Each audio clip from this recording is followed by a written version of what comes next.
Hello दोस्तों, study with concept के इस स्टडी प्लेटफॉर्म पर आप सभी का स्वागत है और साथ ही स्वागत है हमारे इस महासीरीज में।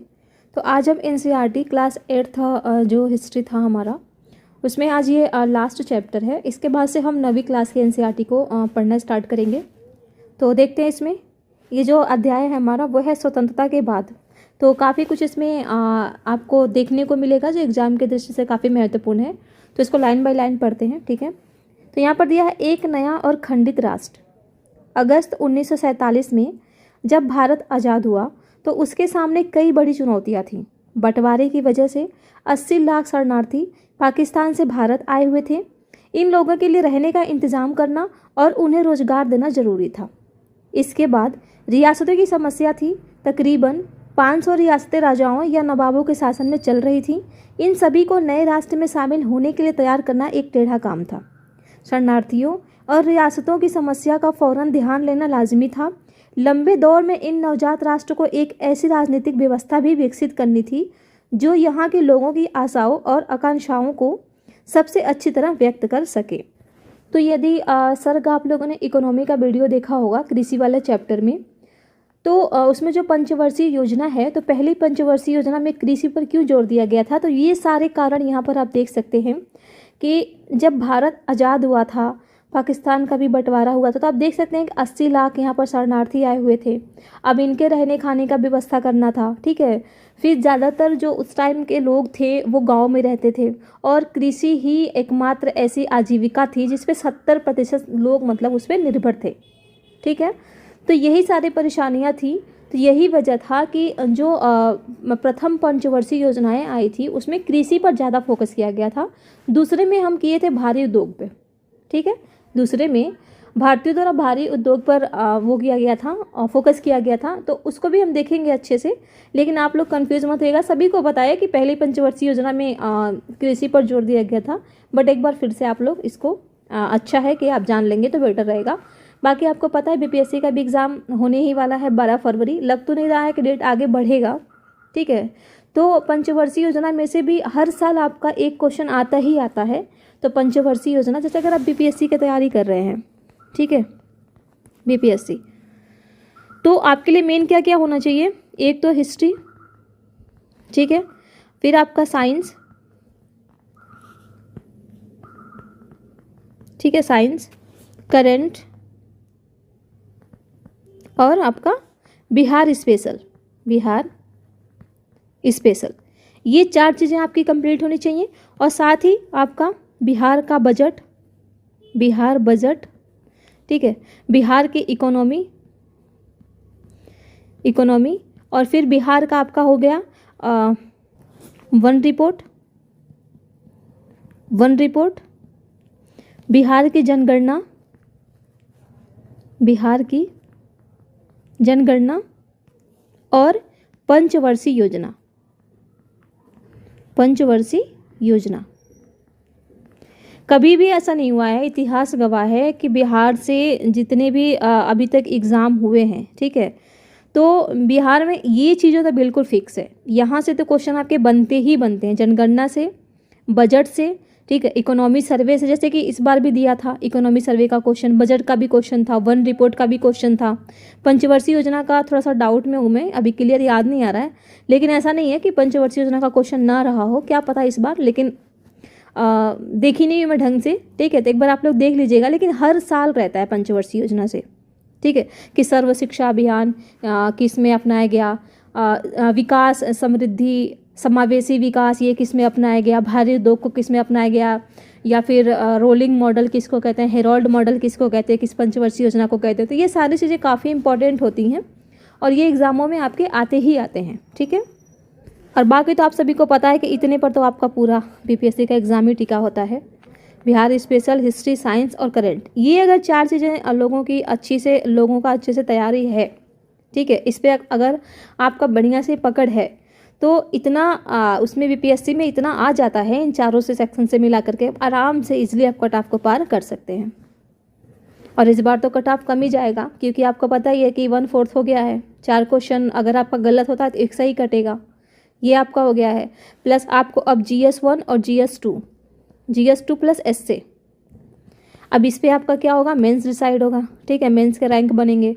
आपका जो है कि ऑब्जेक्टिव टाइप क्वेश्चन रहेंगे, ऑब्जेक्टिव, ऑप्शनल, ऑप्शनल, इसमें क्या होगा आपका क्वालिफाइंग हो गया आप, ठीक है, इसको आप क्वालिफाई करेंगे तो ही जाकर के आपका GS 1, 2 और ये मेंस क्या बोलते हैं एसए का पेपर आपका चेक होगा, ठीक है। तो ये सारी छोटी छोटी चीज़ें हैं, तो इनको आप ध्यान से देख लेंगे अच्छे से, और ये चारों सेक्शन जो है कंप्लीट कर लेंगे। बाकी ये बहुत बड़ी बड़ी नहीं होती हैं, ठीक है, बजट, इकोनॉमिक सर्वे कुछ ही होता है जो एग्जाम के दृष्टि से देखना पड़ता है। और इसके लिए देखने का सबसे जो आसान तरीका है वो ये है कि आप ना प्रीवियस ईयर के क्वेश्चन को देखिए, ठीक है।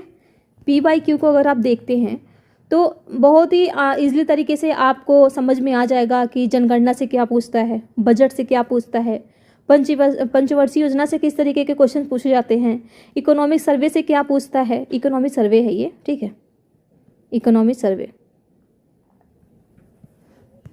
और वन रिपोर्ट। तो वहाँ से जो जो चीज़ें पूछा है PYQ में, तो उस चीज़ का आप ना इसको देख लीजिए कि जो रिपोर्ट आई है, जो जनगणना है, जनगणना तो देखिए अभी इसका तो सेम ही रहेगा, पंचवर्षीय योजना भी सेम ही रहेगा अभी, इकोनॉमिक सर्वे और वन रिपोर्ट, इसी में आपको वृद्धि देखनी होगी, और बजट कि GDP विकास कितना है, क्या प्राथमिक क्षेत्र में कितना मतलब वृद्धि हुआ है, द्वितीय क्षेत्र में कितना वृद्धि हुआ, तृतीय क्षेत्र में कितना वृद्धि हुआ, कृषि के सेवा क्षेत्र में कितना वृद्धि हुआ है। तो ये सारी चीज़ें आपको सेम जैसे प्रीवियस ईयर का क्वेश्चन पूछा है कि हाँ बिहार की GDP इतनी थी, ठीक है, बिहार की GDP इतनी थी, तो आप वर्तमान का देख लीजिए कि वर्तमान में बिहार की GDP कितनी है, ठीक है। ऐसे कर करके आप वहीं पर जहाँ पर आप PYQ सॉल्व कर रहे हैं वहीं नीचे लिख लीजिए कि वर्तमान में ये इतना है।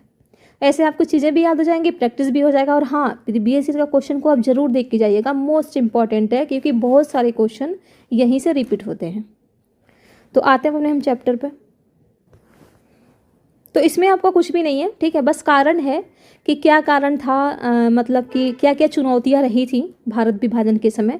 तो ये चीज़ आपको पॉलिटी में भी देखने को मिल जाएंगी, और जन कल्याणकारी राज्य की भूमिका कैसे क्यों निभाया, ये सारी चीज़ें यहीं से पृष्ठभूमि बनी हुई है। अगर आपने सर की पॉलिटी के वीडियो को अच्छे से देखा होगा, इकोनॉमी के वीडियो को अच्छे से देखा होगा, तो यहाँ से भी आप एग्जाम के दृष्टि से मेंस के लिए, खास करके मेंस के लिए, आप यहाँ से फैक्ट बहुत ही अच्छे तरीके से निकाल सकते हैं, ठीक है। फैक्ट नहीं मतलब ये मतलब स्टेटमेंट निकाल सकते हैं पूरा, फैक्ट तो यहाँ पर कुछ है ही नहीं। तो ये देखिए यहाँ पर इलाहाबाद में महात्मा गांधी की अस्थियों का विसर्जन जब हुआ था, तो वहाँ पर देख सकते हैं कि भीड़ कितनी लगी हुई है, ठीक है। तो यहाँ आते हैं, ये बस एक चित्र दिया हुआ है, इस पर पढ़ लेते हैं एक बार, क्या पता है इसमें भी कोई फैक्ट निकल ही जाए। अभी स्वतंत्रता को 6 महीने भी नहीं हुए थे कि सारा राष्ट्र गहरे शोक में पड़ गया। 30 जनवरी 1948 को कट्टर विचारों वाले नाथूराम गोडसे ने, आप सभी को पता है कि महात्मा गांधी की हत्या किसने की थी, तो वो गोडसे ने किया था। महात्मा गांधी की हत्या कर दी। वह गांधी जी के इस दृढ़ विश्वास से मतभेद रखता था कि हिंदुओं और मुसलमानों को सद्भावना बनाए हुए इकट्ठे रहना चाहिए। उसी शाम हक्के बक्के राष्ट्र के आकाशवाणी पर जवाहरलाल नेहरू का भावुक भाषण सुना। दोस्तों साथियों, हमारी जिंदगी की रोशनी बुझ गई और चारों तरफ अंधेरा है। हमारे प्रिय नेता राष्ट्रपिता अब नहीं रहे।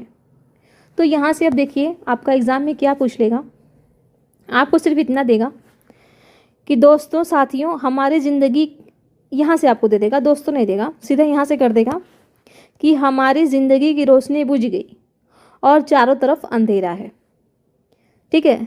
निम्नलिखित वक्तव्य किसका है, तो किसका है, जवाहरलाल नेहरू का है, ठीक है, जवाहरलाल नेहरू का है। यह दे देगा कि निम्नलिखित वक्तव्य किसके संदर्भ में है, ठीक है, किसके संदर्भ में है, तो ये है महात्मा गांधी के, महात्मा गांधी के, ठीक है। ऑप्शन में आपका लाला लाजपत राय जरूर देगा, लाला लाजपत राय, क्योंकि इनके भी डेथ पे कुछ बोला गया था, हालांकि वो मुझे याद नहीं है क्या बोला गया था, बट इतना पता है कि हाँ कुछ तो बोला गया था इनके भी बारे में, और नेहरू ने ही बोला था। ये चीज़ें आपको आगे मिल जाएंगी, मुझे याद नहीं आ रहा है, ठीक है। सूरज बुझ गया, ऐसा इस तरीके से कुछ था, तो इतना मुझे पता है कि उसमें सूरज वो शब्द यूज है, ठीक है, सूर्य शब्द यूज है उसमें। तो आप ना यहाँ पर देखिए, यहाँ पर भी इन्होंने ऐसे ही किया कि हमारी ज़िंदगी की रोशनी बुझ गई और चारों तरफ अंधेरा है। यहाँ पर उन्होंने कर दिया है कि चारों तरफ अंधेरा है, और वहाँ पर कुछ सूर्य को लेकर के है, तो वो चीज़ें आपको आगे देखने को मिल जाएंगी। हालांकि मैं नेट पे भी सर्च कर ली, बट मुझे मिल नहीं रहा है, सॉरी गूगल पे, तो मुझे मिल नहीं रहा है।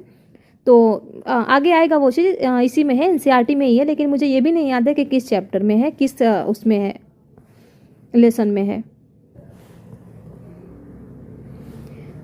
आगे है 1947 में भारत की आबादी काफ़ी बड़ी थी, तकरीबन 34.5 करोड़। तो ध्यान देंगे, ये भी फैक्ट आपसे पूछ लेगा कि 1947 में जब 1947 में भारत की आबादी कितनी थी, या जब देश आज़ाद हुआ था तो उस समय भारत की आबादी कितनी थी। ठीक है, ये भी आपसे पूछ सकता है। यह आबादी भी आपस में बटी हुई थी। इसमें ऊंची जाति और नीची जाति, बहुल हिंदू समुदाय और अन्य धर्मों को मानने वाले भारतीय थे। इस विशाल देश के लोग तरह तरह की भाषाएं बोलते थे। उनके पहनावे में भारी फर्क था। उनके खान पान और काम धंधों में भारी विविधता थी। इन्हीं विविधता वाले लोगों को एक राष्ट्र राज्य के रूप में कैसे संगठित किया जा सकता था, ये इतनी बड़ी चुनौती थी कि इतनी बड़ी जनता है, ऊपर से विभिन्न धर्म समुदाय, विभिन्न जाति पाति के लोग हैं इसमें। ठीक है, उनका खाना पहनावा कल्चर सब कुछ अलग है, तो इन लोगों को एकता में कैसे बांधे, यही सबसे बड़ी चुनौती थी। और आप सभी को पता है कि एकता के सूत्र में इनको बांधने का सबसे बड़ा जो श्रेय दिया जाता है वो दिया जाता है सरदार वल्लभ भाई पटेल को। ठीक है, तो यहाँ भी कुछ भी नहीं है। एकता की समस्या के साथ ही विकास भी एक बड़ी समस्या थी। स्वतंत्रता के समय भारत की एक विशाल संख्या गांवों में रहती थी। तो आप देख सकते हैं गांवों में रहती थी। ठीक है, आजीविका के लिए किसान और काश्तकार बारिश पर निर्भर रहते थे। यही स्थिति अर्थव्यवस्था के गैर कृषि क्षेत्रों की भी थी। अगर फसल चौपट हो जाती तो नाई, बढ़ई, बुनकर और अन्य कारीगरों की आमदनी पर भी संकट पैदा हो जाता। अब कैसे हो जाता, क्योंकि उस टाइम पे क्या होता था, अभी आप लोग भी देख रहे होंगे, आप लोगों के टाइम में ज़रूर ऐसा हुआ होगा कि गांव में जब कोई चीज़ कोई बेचने आता था, बर्फ़ ही हो, ठीक है, बर्फ़ हो या एक वो चना वगैरह हो, हलवा वगैरह हो, कोई भी बेचने आता था। और आज भी ये चीज़ें हैं गांव में कि दुकान पे जब लोग जाते हैं ना, तो धान गेहूं का जब सीज़न आता है तो धान गेहूं दे करके सामान लेकर के आते हैं। ठीक है, या हमारे जब बाबा दादा वगैरह रहते थे उस टाइम में, तो बाबा दादा नाना इनको भी हम देखते थे, तो ये क्या करते थे कि धान या गेहूं दे करके नेल कटवाते थे या बाल बनवाते थे। तो नाई क्या करता था, अपना काम करता था, बाल बनाता था, और नाई को बदले में अनाज मिल जाता था। तो यही बात कह रहा है कि ये जो नाई होते थे, बढ़ई होते थे, बुनकर होते थे, ये सब प्रभावित होते थे। ठीक है, आगे है कि शहरों में फैक्ट्री मजदूर भीड़ भरी झुग्गी बस्तियों में रहते थे, जहाँ शिक्षा या स्वास्थ्य सुविधाएं की खास व्यवस्था नहीं थी। इस विशाल आबादी को गरीबी के चंगुल से निकालने के लिए न केवल खेती की उपज बढ़ाना जरूरी था, बल्कि नए उद्योगों का निर्माण भी करना था, जहां लोगों को रोजगार मिल सके। ठीक है, तो इसमें भी आपको कुछ भी नहीं है, बस थोड़ा सा आप ध्यान रखेंगे कि आज़ादी के समय आपसे पूछ लेगा कि आज़ादी के समय ज़्यादातर भारतीयों की संख्या कहाँ रहती थी, ये ज़्यादातर भारतीय कहाँ रहते थे, तो वो गांवों में रहते थे। यहाँ पर धीरे से आपको कर देगा शहरों में रहते थे। ठीक है, तो ध्यान देंगे शहरों में नहीं, गांव में रहते थे। बाकी यहाँ से कुछ भी आपका एग्जाम की दृष्टि से महत्वपूर्ण नहीं है। ये कल्पना कीजिए आप 1947 भारत में जाने वाले, ठीक है, छोड़ दीजिए, कुछ भी नहीं है ये। एकता और विकास की प्रक्रियाओं को साथ साथ चलना था। अगर भारत के विभिन्न तबकों के बीच मौजूद मतभेदों को दूर न किया जाता तो वे हिंसक और बहुत खतरनाक टकराव का रूप ले सकते थे। लिहाजा ऐसे टकराव देश के लिए महंगे भी पड़ते थे। कहीं कहीं ऊंची जाति और नीची जाति के बीच, कहीं हिंदुओं और मुसलमानों के बीच, तो कहीं किसी और वजह से तनाव की आशंका बनी हुई थी। दूसरी तरफ अगर आर्थिक विकास के लाभ आबादी के बड़े हिस्से को नहीं मिलते तो और ज़्यादा भेदभाव पैदा हो सकता था। ऐसी स्थिति में अमीर और गरीब, शहर और देहात, संपन्न और पिछड़े इलाकों का फर्क पैदा हो सकता था। ठीक है, तो ये सब चीज़ नॉर्मल चीज़ें आपको पता होगा, तो इसमें भी एग्जाम की दृष्टि से कुछ भी महत्वपूर्ण नहीं है। अब आते हैं नए संविधान की रचना, मोस्ट इम्पॉर्टेंट है ये पैराग्राफ। ठीक है, दिसंबर 1946 से नवंबर 1949 के बीच तकरीबन 300 भारतीयों ने देश के राजनीतिक भविष्य के बारे में लंबा विचार विमर्श किया। तो सबसे पहले तो आप ये ध्यान देंगे कि ये पूछा है मंथ, बीपीएससी ही पूछा है और इस बार में ही पूछा है, ठीक है। बीपीएससी पूछा है और इस बार में ही पूछा है वो ये पूछा था कि जो संविधान सभा की प्रथम बैठक हुई थी, तो आप देख रहे हैं ना नए संविधान की रचना, तो नए संविधान की रचना भाई बैठक से स्टार्ट होगा ना भाई, बैठक हुआ होगा, उसमें सोच विचार हुआ होगा। तो वो बैठक कब हुई थी? तो संविधान सभा की जो प्रथम बैठक थी वो 9 दिसंबर 1940 को हुई थी। तो ये पूछ लिया था कि संविधान सभा की प्रथम बैठक कब हुई थी, मतलब इतना बस दिया था, दिसंबर दिया था, सितंबर दिया था, अक्टूबर दिया था, नवंबर दिया था, ठीक है। तो ये चीज़ आप ध्यान रखेंगे, क्या पता अगली बार ये पूछ ले कि नए संविधान के निर्माण में समय कब से कब तक लगा, दिसंबर से नवंबर, ऐसा भी पूछ सकता है, ठीक है। तो ये मोस्ट इम्पॉर्टेंट है फैक्ट, ध्यान रखेंगे, मोस्ट इम्पॉर्टेंट है क्योंकि यही पूछा है इस बार। तो तकरीबन 300 भारतीयों ने देश के राजनीतिक भविष्य के बारे में लंबा विचार विमर्श किया। यद्यपि इस संविधान सभा की बैठकें नई दिल्ली में आयोजित की गई। तो ये भी ध्यान देंगे कि संविधान सभा की जो बैठक थी वो कहाँ पर आयोजित की गई थी, तो वो की गई थी नई दिल्ली में, ठीक है, नई दिल्ली में आयोजित की गई थी। परंतु इसके सदस्य पूरे देश में फैले हुए थे और वे बहुत सारी राजनीतिक पार्टियों के प्रतिनिधि थे। इन्हीं चर्चाओं के फलस्वरूप भारत का संविधान लिखा गया, जिसे 26 जनवरी 1950 को लागू किया गया। तो ध्यान देंगे, लागू किया गया, बल्कि अंगीकृत किया गया, ठीक है, या और 2-3 शब्दावलियाँ हैं इसके बारे में, अंगीकृत किया गया, बनाया गया। तो ये सारे चीज़ जब भी आएगा तो आप कब क्या देंगे, वो देंगे 15 नवंबर 1949। लेकिन जहाँ भी अगर आपको लागू दिखे कि लागू कब किया गया था, भाई जब कोई चीज़ पूर्णतः बन जाएगा, पूर्णतः तभी तो उसको लागू करेंगे ना। तो पूर्णतः जब बन गया तो इसको लागू किया गया 26 जनवरी 1950 को। और यदि पूछे कि संविधान सभा को अंगीकृत कब किया गया था, तो वो किया गया था 15 नवंबर 1949 को। तो ये जरूर आप ध्यान देंगे, ठीक है, ठीक है। सॉरी, मैं ही थोड़ा सा गलत बोल रही हूँ, यहाँ पर 26 नवंबर है, सॉरी 26 नवंबर 1949 को, 15 नहीं है, 26 है, ठीक है। तो अगर आपसे अंगीकृत पूछे, अंगीकृत पूछे तो 26 नवंबर 1949 होगा, ठीक है। संविधान को कब अंगीकृत किया गया था, यहाँ पर अगर मैं लिख दूँ संविधान को कब अंगीकृत किया गया था, तो 26 नवंबर 1949 को। लेकिन अगर यही आपसे पूछ ले कि संविधान को कब लागू किया गया था, तो 26 जनवरी 1950 को। ये ध्यान देंगे, ये और ये डेट तो सेम है, लेकिन मंथ और जो ईयर है वो चेंज है। आगे है, हमारे संविधान की एक खासियत यह थे कि उसमें सार्वभौमिक वयस्क मताधिकार का प्रावधान किया गया था। इसका मतलब यह था कि 21 साल से ज़्यादा उम्र के सभी भारतीयों को प्रांतीय और राष्ट्रीय चुनाव में वोट देने का अधिकार था। तो ध्यान देंगे, उस टाइम पर सार्वभौमिक वयस्क मताधिकार का मतलब क्या होता था कि जो भी लोग हैं जिनकी भी उम्र 21 साल से ज़्यादा है, वो सभी भारतीय, केवल भारतीय है, ठीक है, वे सभी भारतीय प्रांतीय और राष्ट्रीय चुनाव में वोट दे सकते हैं। यह एक क्रांतिकारी कदम था। इससे पहले कभी भी भारतीयों को खुद अपने नेता चुनने का अधिकार नहीं मिला था। ब्रिटेन और अमेरिका जैसे अन्य देशों की जनता को यह अधिकार टुकड़ों टुकड़ों में ही दिया गया था। तो ध्यान देंगे, ये जो 21 साल उम्र थी वोटिंग की, इसको 61वें संविधान संशोधन के द्वारा 61वें संविधान संशोधन के द्वारा 21 से घटा करके कितना कर दिया गया, 18 साल कर दिया गया कि जो भी 18 साल का होगा, ठीक है, वो क्या करेगा, मतदान में हिस्सा ले सकता है, ठीक है। तो ये ध्यान रखेंगे, बाकी आप छोड़ सकते हैं। वहाँ सबसे पहले संपन्न पुरुषों को वोट देने का अधिकार मिला।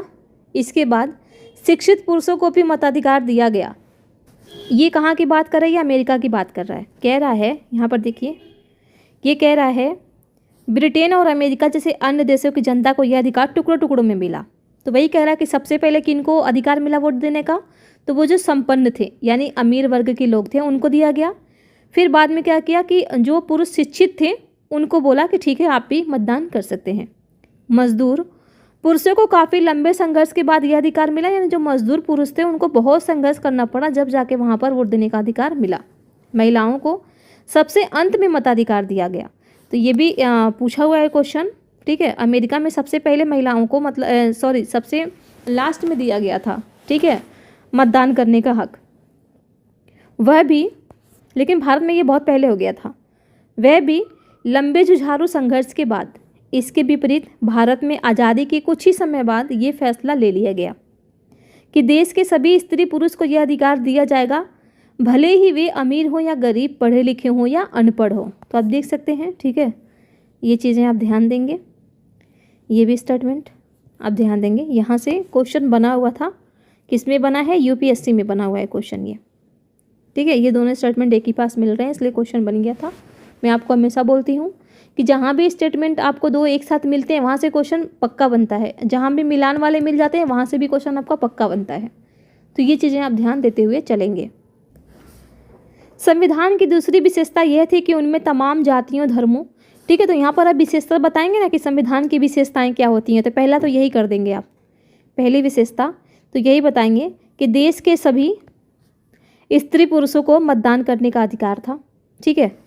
भाई ये भी तो हमारे संविधान की विशेषता ही तो है कि संविधान में ये बात की गई है कि चाहे स्त्री हो, पुरुष हो, अनपढ़ हो या पढ़ा लिखा हो, किसी के साथ आप भेदभाव नहीं करेंगे। जो भी 18 वर्ष का है, 18 वर्ष कंप्लीट कर लिया है, वो सारे मतदान देने के पात्र हैं, ठीक है। दूसरी कह रहे हैं कि दूसरी विशेषता यह थी कि इनमें तमाम जातियों, धर्मों या किसी भी तरह की पृष्ठभूमि से संबंध रखने वाले सभी नागरिकों को कानून की नज़र में समान माना गया। भारत के कुछ लोग चाहते थे कि भारत की राजनीतिक व्यवस्था हिंदू आदर्शों पर आधारित हो और भारत को एक हिंदू देश घोषित किया जाए। अपनी बात के समर्थन में उन्होंने पाकिस्तान का उदाहरण दिया कि जिसका गठन ही एक खास समुदाय यानी कि मुसलमानों के हितों की रक्षा के लिए किया गया था, परंतु भारतीय प्रधानमंत्री जवाहरलाल नेहरू का स्पष्ट मत था कि भारत हिंदू पाकिस्तान नहीं बन सकता और नहीं बनना चाहिए। तो देख सकते हैं मतलब कितने कह सकते हैं यहाँ पर कि ऐसे ही थोड़ी ना ये राजनीतिज्ञ कहलाते हैं, इनकी दूरदर्शिता कितनी मतलब स्ट्रॉन्ग थी, ठीक है। ये मतलब एकदम स्पष्ट था, ये देख सकते थे कि अगर ऐसी चीज़ें हमारे यहाँ भी हो गई तो क्या परिणाम हो सकते हैं। अगर यही चीज़ें होती तो आप देख ही सकते हैं मतलब कभी भी एक मजबूत राष्ट्र नहीं बन पाता, ठीक है। प्लस जो जिस चीज़ के लिए भारत जाना जाता है कि विविधता में एकता के लिए मशहूर है, तो वो चीज़ें नहीं रह जाती। तो यही सारी चीज़ें हैं, ठीक है।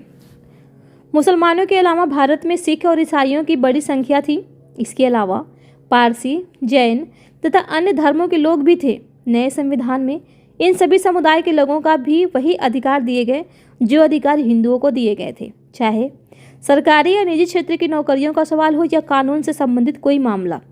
इन सभी समुदायों के लोगों को भी वैसे ही अवसर दिए जाने का प्रावधान किया गया जैसे हिंदुओं को दिए जा रहे थे। तो यहाँ से भी आपका कुछ भी नहीं है।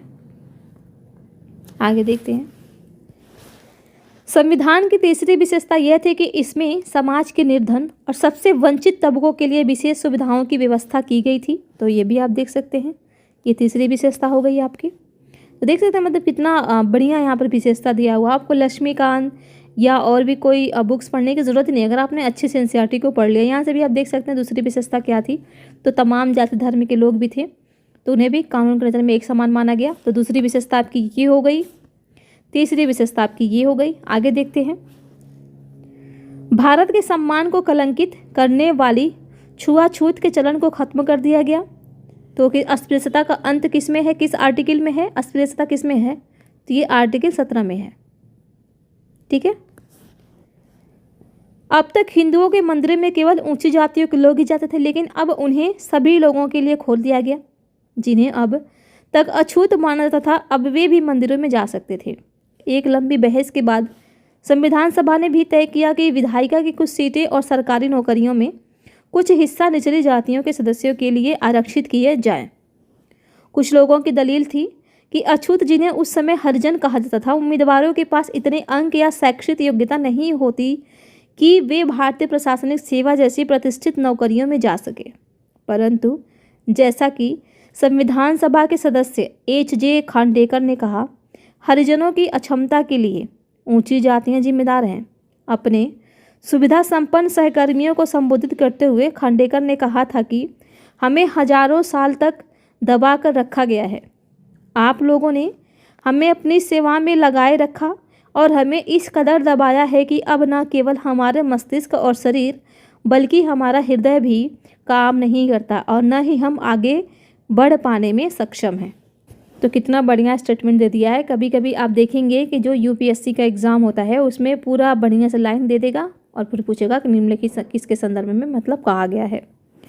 तो इतना लाइन दे देगा और आपसे पूछ लेगा, जैसे नहीं जियोग्राफी में क्वेश्चन पूछता है या किसी बुक का या किसी का कोड डाल देगा बढ़िया से, और उसमें एक शब्द ऐसा आएगा कि आप तुरंत अंदाज़ा लगा लेंगे कि हाँ इन्होंने ही कहा था, इसी चीज़ के बारे में कहा गया है।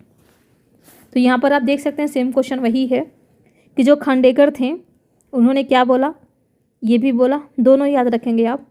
एक तो ये याद रखेंगे कि खांडेकर ने कहा था कि हरिजनों की अक्षमता के लिए ऊंची जातियां जिम्मेदार हैं, ठीक है। और दूसरा आप ये याद रख लेंगे, उन्होंने क्या कहा था, ये मोस्ट इम्पॉर्टेंट है, आ सकता है बीपीएससी वाले भी ध्यान देंगे क्योंकि बीपीएससी में भी ये सारे कोटेशन पूछे ही जाते हैं, तो एनसीईआरटी से उठा लेगा क्या भरोसा। आगे देखते हैं। ये मुख्यमंत्री को लिखा गया एक पत्र था, यहाँ से भी कुछ ज़रूरत नहीं है हमें पढ़ने की, कोई भी चीज़ मतलब यहाँ पर ऐसी चीज़ नहीं है जो एग्जाम की दृष्टि से महत्वपूर्ण हो। भूतपूर्व अछूतों के साथ साथ आदिवासियों या अनुसूचित जनजातियों को भी विधायिका और नौकरियों में आरक्षण दिया गया। अनुसूचित जातियों की तरह इन भारतीयों को भी वंचित रखा गया था और उनके साथ भेदभाव किया गया था। आदिवासी आधुनिक स्वास्थ्य सुविधाओं और शिक्षा से वंचित थे। उनकी ज़मीन और जंगलों पर समुदाय से बाहर के ताकतवर लोगों का कब्जा होता जा रहा था। संविधान से उन्हें जो नए अधिकार मिले उनका उद्देश्य इस स्थिति में सुधार लाने का था। तो यहाँ से भी कुछ भी नहीं है।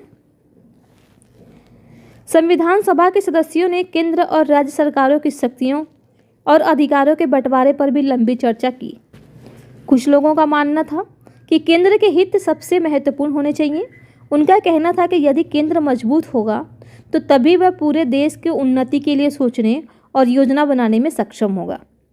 कई अन्य सदस्यों का मानना था कि राज्यों को ज़्यादा स्वायत्तता और आज़ादी मिलनी चाहिए। मैसूर के एक सदस्य का कहना था कि मौजूदा स्वास्थ्य में लोकतंत्र दिल्ली में केंद्रित है और इसीलिए बाकी देश में वह इसी भावना और अर्थ में साकार नहीं हो रहा। इसका मतलब कि यदि आपने सर के पॉलिटी का वीडियो देखा होगा तो इस स्टेटमेंट का तुरंत आप मतलब समझ जाते होंगे कि एक दिल्ली में बैठा हुआ एमपी है, सांसद है, तो वो भला गाँवों के बारे में क्या जानेगा, गाँव के बारे में क्या योजनाएं बनाएगा, ये क्या बताएगा ये कि हाँ गाँव की स्थिति ऐसी है, गाँव के लोग बेरोजगार हैं या गाँव में महामारी फैली है, कोई भी चीज़ ये क्या जानेगा।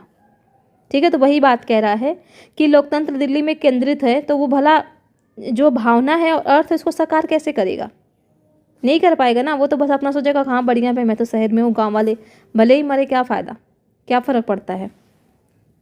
सीधा सीधा कहने का यही बात है कि आप दूसरों के दुख को अच्छे तरीके से कब समझ पाएंगे, जब उस चीज़ से आप गुजरे हों। ठीक है, एक असफल व्यक्ति, ठीक है, एक यूपीएससी का बंदा जिसके 6 अटेम्प्ट ख़त्म हो गए हैं, जनरल का 6 अटेम्प्ट है, ठीक है, मान लीजिए कि उसके 6 अटेम्प्ट ख़त्म हो चुके हैं या उसका एज जो है वो कंप्लीट हो गया है, तो जब दूसरे बच्चे के साथ यही चीज़ें होंगी कि 6 अटेम्प्ट उसका भी पूरा ख़त्म हो गया और जो एज था वो भी इसका कंप्लीट हो गया, तो आप बताइए कि मतलब जितना ये बंदा उस बंदे के दुख को समझ पाएगा उतना आप लोग समझेंगे? भाई नहीं समझेंगे ना। जो जिस चीज़ से गुजरा होता है सही मायने में उस जो दूसरा बंदा उस चीज़ से गुजर रहा उसके भावनाओं को वही समझ सकता है। ठीक है, तो यहाँ भी कुछ भी नहीं है, इसे भी छोड़ सकते हैं हम। मद्रास के एक सदस्य का आग्रह था कि राज्य स्तर पर लोगों की कुशल क्षेम का प्रारंभिक भार प्रांतीय सरकारों के ऊपर ही होना चाहिए, ये भी छोड़ सकते हैं। इन मतभेदों को दूर करने के लिए संविधान में विभिन्न विषयों को 3 सूची में बांट दिया गया: केंद्रीय सूची, राज्य सूची और समवर्ती सूची।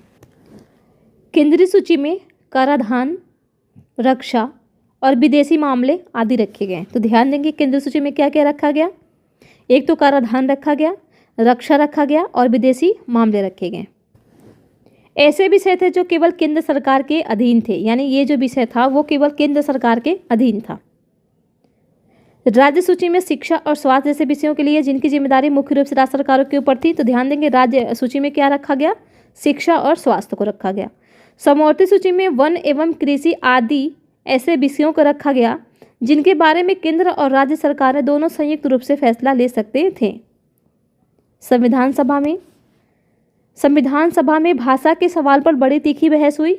बहुत सारे लोगों का मानना था कि अंग्रेजों के साथ अंग्रेजी भाषा को ही विदा कर दिया जाना चाहिए।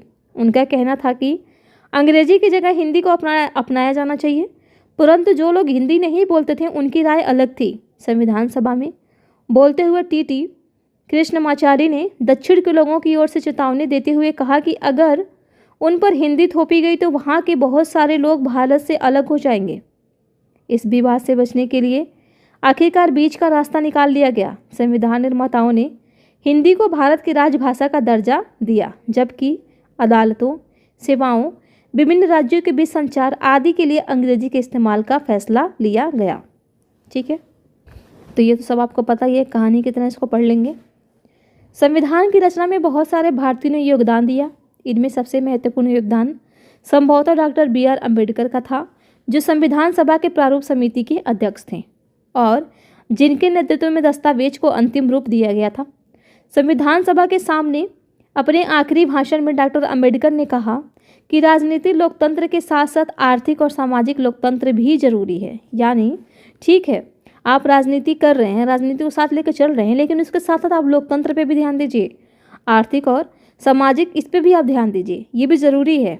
यदि लोगों को वोट डालने का अधिकार दे दिया जाता है तो इससे अमीर गरीब या ऊंची और नीची जातियों का फासला अपने आप खत्म नहीं हो जाएगा। उन्होंने कहा कि नए संविधान के साथ भारत अंतर्विरोधों के एक नए युग में प्रवेश करने जा रहा है। राजनीति में हमारे पास समानता होगी और सामाजिक व आर्थिक जीवन हमें असमानता की राह पर चलेंगे। ठीक है, तो यहाँ पर बस कहने का ये मतलब था कि ठीक है, ये जो नया युग आने वाला है, अम्बेडकर कहना चाह रहे थे कि जो नया युग आने वाला है, आप मान लीजिए कि ठीक है, राजनीति में तो आप सभी को समान रूप से देख रहे हैं कि हाँ चलो समानता होगी, कि सभी को वोट देने का अधिकार है, लेकिन क्या आर्थिक और जो सामाजिक जीवन है इसमें समानता होगी? तो यही ये समझाना चाह रहे थे कि ठीक है, भले ही राजनीति में समानता होगी, लेकिन आर्थिक और जो सामाजिक जो जीवन है उसमें क्या है कि असमानता की राह पर चलेंगे लोग। राजनीति में हम एक व्यक्ति, एक वोट और एक मूल्य के सिद्धांत का पालन करेंगे। इसके विपरीत अपनी सामाजिक एवं आर्थिक संरचना के फलस्वरूप हम सामाजिक और आर्थिक जीवन में एक व्यक्ति, एक मूल्य के सिद्धांत का निषेध करते रहेंगे। तो देख सकते हैं अम्बेडकर ने ऐसे ही नहीं संविधान का रचना कर दिया, ये भी बहुत दूरदर्शी थे। आगे देखते हैं राज्यों का गठन कैसे किया जाए। 1920 के दशक में स्वतंत्रता संघर्ष की मुख्य पार्टी भारतीय राष्ट्रीय कांग्रेस ने आश्वासन दिया कि जैसे ही देश आज़ाद हो जाएगा प्रत्येक बड़े भाषाई समूह का अपना अलग प्रांत होगा। आज़ादी मिलने के बाद कांग्रेस ने इस आश्वासन को पूरा करने के लिए कोई कदम नहीं उठाया, क्योंकि भारत धर्म के आधार पर बढ़ चुका था। इसीलिए महात्मा गांधी की तमाम इच्छाओं और प्रयासों के बावजूद यह स्वतंत्रता एक राष्ट्र को नहीं बल्कि दो राष्ट्रों को मिल रही थी। देश विभाजन के फलस्वरूप हिंदुओं और मुसलमानों के बीच हुए भीषण दंगों में 10 लाख से ज़्यादा लोग मारे गए। ऐसे में यह चिंता स्वाभाविक थी कि क्या हमारा देश भाषा के आधार पर इस तरह के और बंटवारे झेल सकता था। ठीक है, प्रधानमंत्री जवाहरलाल नेहरू और उप प्रधानमंत्री वल्लभ भाई पटेल दोनों ही भाषा के आधार पर राज्यों के गठन की नीति के विरोधी थे। तो ध्यान देंगे, यहाँ पर आपसे बोल देगा कि पंडित जवाहरलाल नेहरू और सरदार वल्लभ भाई पटेल दोनों ही क्या थे कि भाषा के आधार पर राज्यों के गठन की नीति को लेकर के सहमत थे। विभाजन के बाद नेहरू ने कहा था कि उपद्रवकारी प्रवृत्तियां सिर पर उठा रही हैं।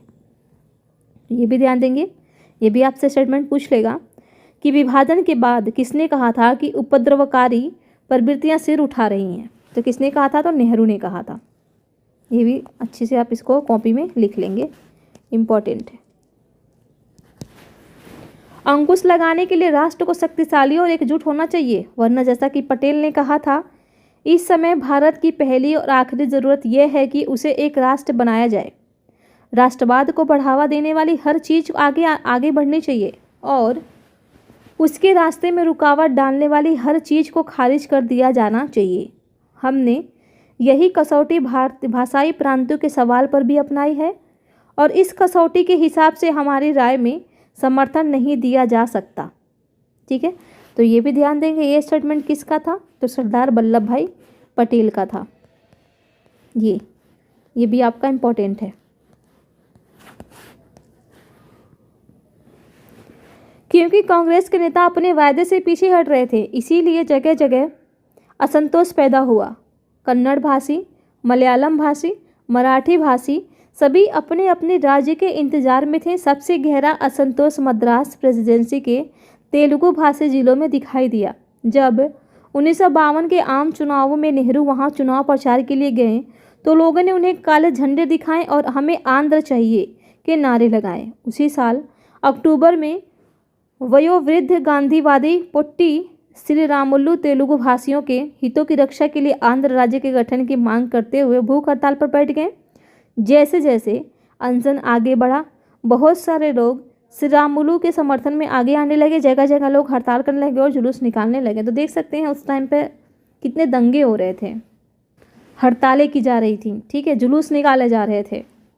और आप लोगों को पता ही है कि अनशन पर बैठने से, भूखे रहने से इनका डेथ भी हो गया था। यही है ये पोट्टी श्रीरामुलु, यही है। ठीक है, और जब डेथ हो गया तो बनाना ही पड़ा भाषा के आधार पर। तो घटना चक्र में आप देख ही चुके होंगे सारा क्वेश्चन उससे संबंधित। 58 दिन के अनशन के बाद 15 दिसंबर 1952 को पोट्टी श्रीरामुलु का देहांत हो गया। ध्यान देंगे, ये पूछा है उत्तराखंड में, यूके पीसीएस में, उत्तराखंड पीसीएस में यही पूछा है कि श्रीरामा ये नाम जो है इनका, ठीक है, समझ लीजिएगा आप लोग। श्रीरामुलु के कितने दिनों के अनशन के बाद से, कितने दिनों के अनशन पर बैठे रहने से उनकी मृत्यु हो गई थी? तो 58 दिनों का इन्होंने अनशन किया था, उसके बाद से इनकी मृत्यु हो गई थी। जैसा कि एक अखबार में लिखा था, श्रीरामुलु के देहांत की खबर ने पूरे आंध्र को अस्त व्यस्त कर डाला। विरोध इतना व्यापक और गहरा था कि केंद्र सरकार को आखिरकार यह मांग माननी पड़ी। इस तरह 1 अक्टूबर, ध्यान देंगे आंध्र प्रदेश का भाषा के आधार पर गठन कब हुआ था? तो 1 अक्टूबर 1953 को आंध्र के रूप में एक नए राज्य का गठन हुआ, जो बाद में आंध्र प्रदेश बना। तो मोस्ट इंपॉर्टेंट फैक्ट है ये, और एक बार नहीं कई बार ये एग्जामों में पूछा गया है। और ये भी पूछा हुआ है कि भाषा के आधार पर गठित होने वाला प्रथम राज्य कौन सा था? तो वो था आपका आंध्रा। ठीक है, आंध्र प्रदेश। आंध्र की स्थापना के बाद अन्य भाषाई समुदाय भी अपने अपने अलग राज्यों की मांग करने लगे। फलस्वरूप एक राज्य पुनर्गठन आयोग का गठन किया गया, जिसमें 1856 में अपनी रिपोर्ट सरकार को सौंप दी। तो ये पूछा है 21 में ही, ये पूछा है एमपीपीसीएस में, एमपीपीसीएस। ठीक है, पेपर उठा के एकदम से देख लीजिए, सीधा पूछा यही क्वेश्चन कि राज्य पुनर्गठन आयोग का गठन कब किया गया था? तो उसमें सन दिया था, तो 1956 में किया गया था। आयोग ने सुझाव दिया कि असमिया, बंगला, उड़िया, तमिल, मलयालम, कन्नड़ और तेलुगु भाषियों के लिए अलग अलग प्रांतों का गठन करने के उद्देश्य से जिलों और प्रांतों की सीमा को पुनः तय किया जाए। उत्तर भारत के विशाल हिंदी भाषी क्षेत्र को बांटकर कई राज्य बना दिए गए। कुछ समय बाद 1960 में बम्बई प्रांत को मराठी और गुजराती भाषी 2 अलग राज्यों में बांट दिया गया। 1966 में पंजाब का विभाजन हुआ और हरियाणा को अलग राज्य के रूप में मान्यता दे दी गई। पंजाब में पंजाबी भाषियों और हरियाणा में हरियाणवी या हिंदी बोलने वालों की बहुतायता थी। तो यहाँ से भी आपका क्वेश्चन बना है, ये जो राज्य है ना, ये राज्यों को गठन को सही क्रम में लगाइए। तो आप देख सकते हैं बम्बई, गुजरात, पंजाब, हरियाणा। ये एकदम से मतलब सीधा पूछ लिया है कि कब कब इनका वो किया गया था। जैसे कि आप देखिए, आपको 3 मिल जा रहा है यहीं पे। आपको क्या मिल रहा है? आपको आंध्र प्रदेश मिल रहा ना, आंध्र प्रदेश कब? 1953। फिर आपका बम्बई और गुजरात, या बम्बई दे या गुजरात दे, कब? 1960। और जस्ट उसके बाद फिर क्या, हरियाणा दे या पंजाब दे, कब? तो 1966। आगे का दे देगा और तेलंगाना, तमिलनाडु कुछ भी दे देगा। ठीक है, सपोज आपको मान लीजिए कि झारखंड ही दे दे। झारखंड कब हुआ था? 1 नवंबर 2000 को। ठीक है, 1 नहीं, ये शायद 15 को हुआ था, 15 नवंबर। ठीक है, एक बार मैं देख लेती हूँ गूगल पे। हाँ ठीक है, 15 को हुआ था, तो ये देख सकते हैं 4 आपके यहीं आ गए। अगर मान लीजिए आपको 3 ही याद है तो भी आप आराम से निकाल ले जाएंगे, क्योंकि 3 ही काफ़ी होता है कि ठीक है आंध्र का हुआ था, बम्बई का हुआ था। आंध्र प्रदेश का तो फिक्स है, आंध्र के अगर बम्बई की जगह गुजरात दे दे या हरियाणा की जगह पंजाब दे दे तो भी वही होगा। ठीक है, जैसे कि 2 चीज़ें बन जाएंगी आपकी। जैसे सबसे ऊपर देगा आंध्र प्रदेश, ठीक है 1953। यहाँ पर फिर देगा आपका हरियाणा, कितना 1900, हरियाणा सॉरी पहले मुंबई आएगा ना, मुंबई दे दे अगर आपका तो 1960। फिर आपका दे दे हरियाणा 1966। बाकी नीचे कुछ भी दे दे। अगर साइड में यहीं दे दे तो आंध्र प्रदेश तो बदलेगा नहीं, सीधा क्या कर देगा गुजरात, गुजरात कर देगा। और गुजरात के बाद से फिर आपका पंजाब। तो चाहे गुजरात रखे या मुंबई रखे, पंजाब रखे या हरियाणा रखे, सन क्या होगा 1966 ही होगा, 1960 ही होगा। तो ये चीज़ें आप ध्यान देंगे, कंफ्यूज नहीं होना है कि आप ध्यान रखिए कि अरे मुंबई हरियाणा था, मुंबई हरियाणा था, गुजरात पंजाब का पता नहीं कब हुआ था। तो ये चीज़ें आपको नहीं करनी है, ध्यान देना है कि चाहे गुजरात दे पंजाब दे। अब भाई जब मुंबई से गुजरात अलग हो रहा है तो जाहिर सी बात है एक ही सन मानेंगे। ठीक है, तो यहाँ से ये फैक्ट आप याद रखेंगे। ये आप देख सकते हैं, ये देखिए दिया हुआ है, ये पहले का मैप है। आप तो यहाँ पर देख ही सकते हैं लद्दाख आ गया है। ठीक है, ये सिलोन श्रीलंका, ये सारी चीज़ें हैं, पहले का मैप है, तो इसको एक बार आप ध्यान से देख लेंगे। और ये जो सीमाएं होती है ना, ये मोस्ट इम्पॉर्टेंट होता है, ये पूछ ही लेता है आपसे। वर्मा ये म्यांमार है, ये उस टाइम का है, तो एक बार आप इसको देख लेंगे। अब आगे देखते हैं।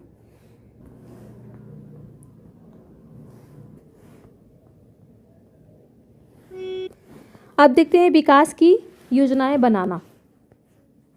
ठीक है, भारत और भारतीयों को गरीबी से मुक्त कराने और आधुनिक तकनीकी एवं औद्योगिक आधार निर्मित करना नए भारत का एक बड़ा लक्ष्य था। 1950 में सरकार ने आर्थिक विकास के लिए नीतियां बनाने और उनको लागू करने के लिए एक योजना आयोग का गठन किया।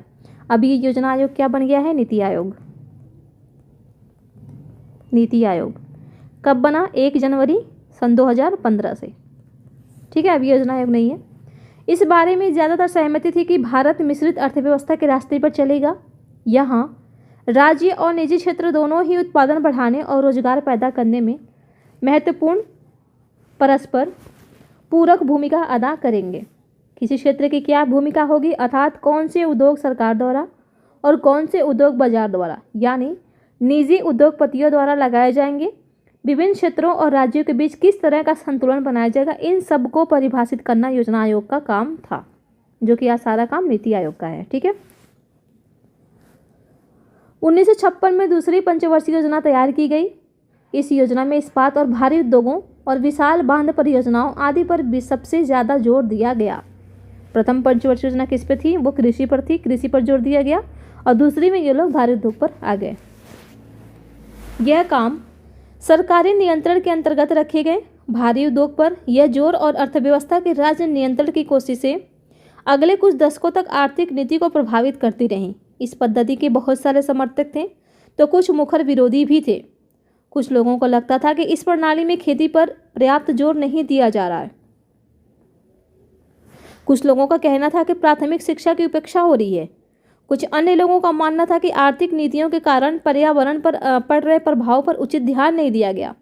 महात्मा गांधी की अनुयायी मीरा बहन ने 1949 में लिखा था कि विज्ञान और मशीनरी के द्वारा उन्हें मानवता को मतलब उसे यानी मानवता को कुछ समय तक भारी फायदा हो सकता है, लेकिन आखिरकार तबाही ही मिलेगी। हमें कुदरत के संतुलन का अध्ययन करके उसके नियमों के हिसाब से अपनी ज़िंदगी चलानी चाहिए, तभी हम स्वस्थ और नैतिक रूप से सभ्य प्रजाति के रूप में जीवित रह पाएंगे। तो आप देख सकते हैं, आप अगर एसए आ रहा है, चाहे वो बीपीएससी में हो या किसी भी स्टेट पीसीएस में हो या यूपीएससी में ही हो, और वो चीज़ पर्यावरण से है, ठीक है, या फिर तकनीकी से है, तकनीकी के ऊपर या पर्यावरण के रूप में है, तो आप यहाँ से इस कोटेशन के माध्यम से आप बहुत ही अच्छे तरीके से अपने उस एस्से को वेरीफाई कर सकते हैं स्टार्टिंग में, कि जो पर्यावरण को लेकर के, जो तकनीकी को लेकर के एस्से पूछा गया है। अब जाहिर सी बात है किससे, या तो तकनीकी हो या पर्यावरण हो, प्रभाव ही तो पूछेगा ना, कि इससे लोगों पर क्या प्रभाव पड़ेगा, क्या हानियाँ होंगी, क्या लाभ होंगे, क्या चुनौतियाँ होंगी, यही सब तो पूछेगा। तो आप कितने शानदार तरीके से इस कोटेशन के माध्यम से आप इस चीज़ को स्टार्ट कर सकते हैं। ठीक है, ये तो हो गया आपका ऐसे में। दूसरी चीज़ें यूपीएससी के प्री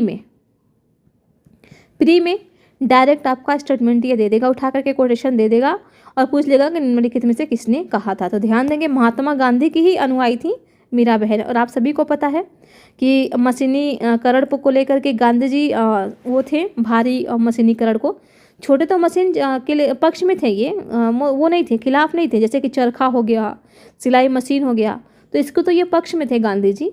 लेकिन भारी उद्योगों को लेकर के जो मशीनीकरण था, भारी मशीनीकरण, उसको लेकर के गांधी जी उसके पक्ष में नहीं थे। तो जाहिर सी बात है, जब वही पक्ष में नहीं है तो उनके अनुयायी भला कैसे पक्ष में रहेंगी। ठीक है, तो वही बात यहाँ पर कही गई है। ऊपर देख लेते एक बार। मध्य प्रदेश स्थित चंबल नदी पर बनाए गए 4 बांधों में से यह पहला था। इसका निर्माण 1960 में हुआ था। ये गांधी सागर बांध की बात कर रहा है। तो ध्यान देंगे, गांधी सागर बांध कहाँ पर है, तो ये है चंबल नदी में। आप सभी को पता है ये कहाँ है चंबल नदी, ये है मध्य प्रदेश में। और ध्यान देंगे कि इस बांध का जो निर्माण हुआ था वो हुआ था 1960 में। ये देख सकते हैं। ठीक है, ये देखिए कितनी बड़ी है। पंचवर्षीय योजनाओं पर नेहरू के विचार। प्रधानमंत्री जवाहरलाल नेहरू योजना प्रक्रिया के भारी समर्थक थे। उन्होंने विभिन्न राज्यों के मुख्यमंत्रियों के नाम लिखे पत्रों में नियोजन के आदर्शों और उद्देश्यों की व्याख्या की। 22 दिसंबर 1952 के एक पत्र में उन्होंने लिखा था कि पंचवर्षीय योजना के पीछे भारत की एकता और देश की विभिन्न जन समूहों के विराट आपसी सहयोग की अवधारणा निहित है। हमें यह बात हमेशा याद रखनी चाहिए कि प्रक्रिया में सरकारी तंत्र का महत्व नहीं होता, बल्कि जनता के उत्साह और सहयोग का महत्व होता है। हमारे लोगों को एक विशाल उद्यम में साझेदारी का उत्साह उन्हें अपने अगले उद्देश्य की ओर बढ़ते सहयात्री के साथ साथ होना चाहिए। छोड़ दीजिए, कुछ भी नहीं है ये। ठीक है, इसमें कोई भी फैक्ट नहीं है। वो तो पंचवर्षीय योजना क्यों ला रहे हैं, क्या ज़रूरत है, इसको लेकर के क्या लोगों में उत्साह होगा, क्या फ़ायदा होगी, यही सारी चीज़ें इसमें बताई गई हैं। यहाँ पर देख लेते हैं, भिलाई इस्पात संयंत्र में जवाहरलाल नेहरू। ये है भिलाई इस्पात संयंत्र। ठीक है, भिलाई स्थित इस्पात कारखाने की स्थापना, ये ध्यान देंगे, कब हुई थी, ये हुआ था 1959 में। और इस भिलाई संयंत्र की स्थापना बीपीएससी का फेवरेट क्वेश्चन है कि किसके सहयोग से की गई थी, तो ये किया गया था सोवियत संघ यानी रूस के हेल्प से किया गया था। छत्तीसगढ़ के पिछड़े ग्रामीण इलाके में स्थित यह कारखाना आधुनिक भारत के विकास का एक महत्वपूर्ण प्रतीक बन गया था। तो 3 चीज़ें यहाँ पर ध्यान रखेंगे। सबसे पहला तो ये ध्यान रखेंगे कि ये भिलाई जो इस्पात संयंत्र है कहाँ पर है, तो ये है छत्तीसगढ़ में।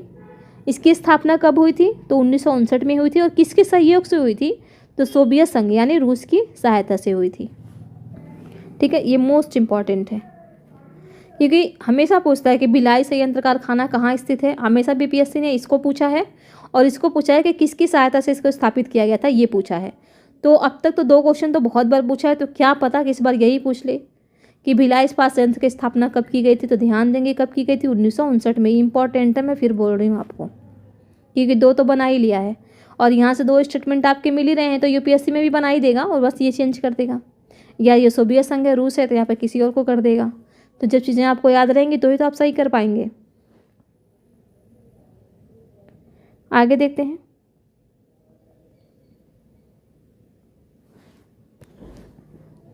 ये छोड़ सकते हैं आप। ठीक है, इसको छोड़ दीजिए। यहाँ पर देख लेते हैं, बाडुंग इंडोनेशिया में एशिया और अफ्रीका के नेताओं की बैठक। ध्यान देंगे, बाडुंग कहाँ है, ये इंडोनेशिया में है। ठीक है, इस प्रसिद्ध सम्मेलन में 29 से ज़्यादा नवस्वाधीन देशों के प्रतिनिधियों ने इस बात पर की चर्चा की थी कि अफ्रीका एशिया के देश उपनिवेशवाद। छोड़ दीजिए, कुछ नहीं है, बस इतना ध्यान रखेंगे कि ये बाडुंग जो है वो कहाँ है, इंडोनेशिया में। अब देखते हैं, राष्ट्र के 60 वर्षों के बाद। ठीक है, ये तो हमारा हो ही गया। ठीक है, इसको देखते हैं, 15 अगस्त सन 2007 को हमने एक स्वतंत्र राष्ट्र के रूप में अपनी 60वीं वर्षगांठ मनाई थी। इस दौरान हमारे देश का प्रदर्शन कैसा रहा, संविधान में तय किए गए आदर्शों को हम किन हद तक साकार कर पाएँ। भारत अभी भी एक है और लोकतांत्रिक राह पर चल रहा है। यह गर्व करने लायक उपलब्धि है। बहुत सारे विदेशी विश्लेषकों का मानना था कि भारत एक देश के रूप में ज़्यादा समय तक टिक नहीं पाएगा। उन्हें लगता था कि भारत का प्रत्येक क्षेत्र या भाषाई समूह अपने अलग राष्ट्र की मांग करेगा या उसके टुकड़े टुकड़े हो जाएंगे। कुछ विशेषज्ञों को लगता था कि भारत सैनिक शासन के कब्जे में आ जाएगा, परंतु ये सारी आशंकाएं निर्मूल साबित हुई। आज़ादी से अब तक 13 आम चुनाव हो चुके हैं और राज्य तथा स्थानीय निकायों के लिए सैकड़ों चुनाव हो चुके हैं। हमारे यहाँ स्वतंत्र प्रेस है और इस स्वतंत्र न्यायपालिका है, एक स्वतंत्र न्यायपालिका है। इसके अलावा यहाँ के लोगों की भाषाई विविधता या धार्मिक विविधता भी राष्ट्रीय एकता की राह में रुकावट नहीं बन पाई। तो कुछ भी नहीं है, छोड़ सकते हैं। परंतु दूसरी ओर यह भी सच है कि आज भी हमारे देश में गहरे मतभेद बने हुए हैं। संवैधानिक गारंटियों के बावजूद अछूत समुदाय या जिसे अब दलित कहा जाता है आज भी हिंसा और भेदभाव से जूझ रहे हैं। ग्रामीण भारत के बहुत सारे भागों में अभी भी वे साझा जल स्रोतों, मंदिरों, मैदानों और अन्य सार्वजनिक स्थानों का इस्तेमाल नहीं कर सकते। संविधान में दिए गए धर्मनिरपेक्ष आदर्शों के बावजूद बहुत सारे राज्यों में विभिन्न धार्मिक समूहों के बीच कई बार टकराव हो चुके हैं। ठीक है, और सबसे परेशानी की बात यह है कि इस बीच अमीर और गरीब का फासला लगातार बढ़ता गया है। भारत के कुछ भागों और कुछ समूहों को आर्थिक विकास के भारी फायदा हुआ है। वे आलीशान घरों में रहते हैं, महंगे रेस्टोरेंट में खाना खाते हैं, अपने बच्चों को महंगे निजी स्कूलों में भेजते हैं और विदेशों में छुट्टियों पर बेहिसाब पैसे उड़ाते हैं। दूसरी ओर बहुत सारे लोग आज भी गरीबी की रेखा से नीचे हैं। ठीक है, शहरी झुग्गी बस्तियों या बंजर देहात में रहने वाले ऐसे बहुत सारे लोग अपने बच्चों को स्कूल भी नहीं भेज पाते। हमारा संविधान कानून की नज़र में सबको बराबर मानता है, लेकिन असली ज़िंदगी में कुछ भारतीय औरों के मुकाबले ज़्यादा बराबर हैं। स्वतंत्रता के समय तय की गई कसौटियों के हिसाब से देखें तो भारतीय गणतंत्र बहुत बड़ी सफलता का दावा नहीं कर सकता, लेकिन यह भी सच है कि यह विफल नहीं हुआ है।